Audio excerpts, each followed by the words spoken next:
আসসালামু আলাইকুম। হ্যালো শিক্ষার্থী বন্ধুরা, খুব সকালবেলায় তোমাদের জন্য আমি হাজির হয়েছি। এসএসসি ও এইচএসসি সংক্ষিপ্ত সিলেবাস প্রকাশ, ইংরেজিতে বাদ রচনা, গ্রামারের বেশিরভাগ। এটি দৈনিক শিক্ষার একটি নিউজ। 5 ফেব্রুয়ারি 2021 এটা প্রকাশ। এসএসসি ও এইচএসসি পরীক্ষার্থীদের জন্য সংক্ষিপ্ত সিলেবাস প্রকাশ করা হয়েছে। জাতীয় শিক্ষাক্রম ও পাঠ্যপুস্তক বোর্ড এনসিটিবি সিলেবাসটি শিক্ষা বোর্ডগুলোর কাছে হস্তান্তর করেছে বৃহস্পতিবার রাতে। শিক্ষা বোর্ডগুলো গভীর রাতে এই সিলেবাস প্রকাশ করেছে। বৃহস্পতিবার 4 ফেব্রুয়ারি সন্ধ্যায় এনসিটিবিতে আয়োজিত এক সভায় সিলেবাস আন্তঃশিক্ষা বোর্ড সমন্বয় সাব কমিটির কাছে জমা দেওয়া হয়। সভায় শিক্ষামন্ত্রী ডক্টর দীপু মনি, শিক্ষা মন্ত্রণালয়, মাধ্যমিক ও উচ্চশিক্ষা অধিদপ্তর, ঢাকা বোর্ডের কর্মকর্তারা অংশগ্রহণ করেন।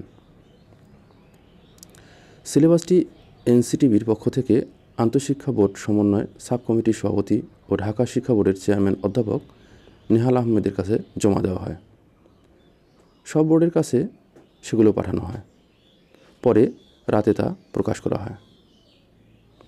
জাতীয় শিক্ষাক্রম ও পাঠ্যপুস্তক বোর্ডের একজন সদস্য দৈনিক শিক্ষাকে বলেন, যেটুকু না পড়লে না হয় শুধু সেটুকু অধ্যায় দিয়েই নতুন করে বিষয়ভিত্তিক সিলেবাস প্রণয়ন করা হয়েছে।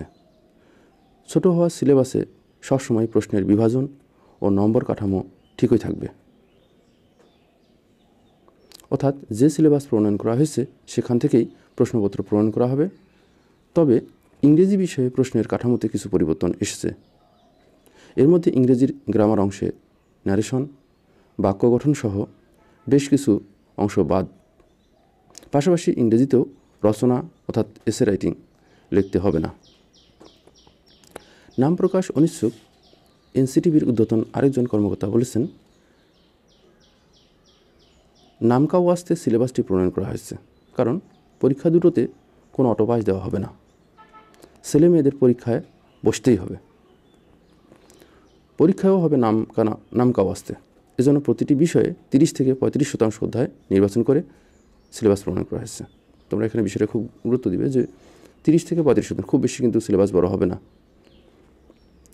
এর আগে গত 25 জানুয়ারি এসএসসি সংক্ষিপ্ত সিলেবাস প্রকাশ করেছে ঢাকা শিক্ষা বোর্ড, যা নিয়ে শিক্ষার্থীদের পক্ষ থেকে আপত্তি ওঠে।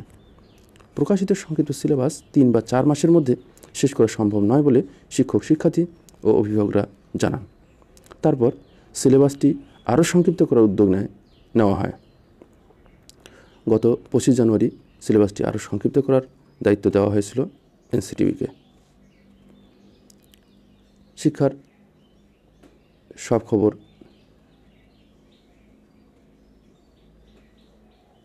জানতে আমার চ্যানেলের সঙ্গে থাকুন। অবশ্যই চ্যানেলটি সাবস্ক্রাইব করবেন।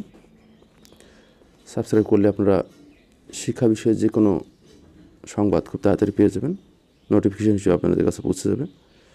তো সিলেবাসটি আমার হাতে আসার সঙ্গে সঙ্গে আমি পৌঁছে দিব তোমাদের হাতে। তো সুতরাং এখন থেকেই পড়া শুরু করে দাও, যে ইংরেজি গ্রামার অংশে যে আগের যেটা বাদ দেওয়া হয়েছে তা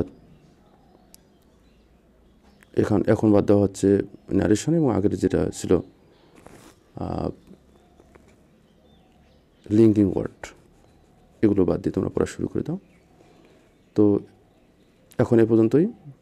সিলেবাসটি আসলে আমি আমার ওয়েবসাইটে দিয়ে দিব, অর্থাৎ আমার চ্যানেলে দিয়ে দিব, আমার ইউটিউব চ্যানেলে ফিজ আইডিয়া। তোমরা ইউটিউবে গিয়ে ফিজ আইডিয়া সার্চ দিলে আমার অন্য লেকচারগুলো পেয়ে যাবে, পাশাপাশি তোমাদের সাবজেক্টিভ যে বিষয়গুলো এগুলো পেয়ে যাবে। তো ধন্যবাদ, আল্লাহ হাফেজ।